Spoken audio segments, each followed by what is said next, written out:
પ્રધાનમંત્રી મોદીના આગમન પહેલા સોમનાથમાં તડામાર તૈયારીઓ ચાલી રહી છે। રાજ્ય સરકારના પ્રવક્તા મંત્રી જીતુભાઈ વાઘાણીએ નિવેદન આપ્યું। તેમણે કહ્યું કે વિરાસતના 75 વર્ષ નવી પેઢી ભૂલી ન જાય।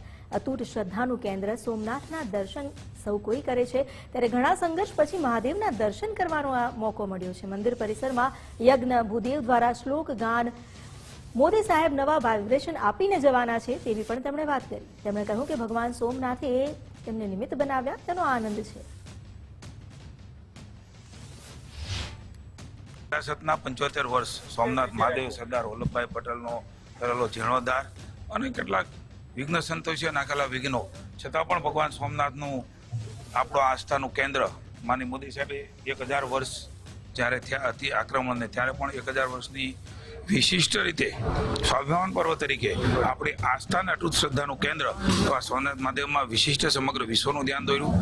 આસ્થા શ્રદ્ધાનું કેન્દ્ર સમગ્ર વિશ્વનું ભગવાન સોમનાથ પ્રથમ જ્યોતિર્લિંગ છે। ત્યારે આપ જોઈ રહ્યા છો કે આવા મહાપુરુષ માની મોદી સાહેબને આ પ્રકારનો આપણો ઐતિહાસિક વારસો સાચવીને નવી પેઢીને આપવા જવાનો એક નવી પરંપરા અને નવી એક વ્યવસ્થાઓ એ મોદી સાહેબે સમગ્ર ભારત વર્ષમાં ઊભી કરી છે। ભારતને વિશ્વગુરુના સ્થાને બેસાડવું છે। આપણો વૈભવનો વારસ, આપણા આસ્થા અને શ્રદ્ધાના કેન્દ્રો, આપણી સંસ્કૃતિ અને આપણા સંસ્કાર એને લઈને આપણું ભારત વિશ્વગુરુના સ્થાને મોદી સાહેબના નેતૃત્વમાં પહોંચે।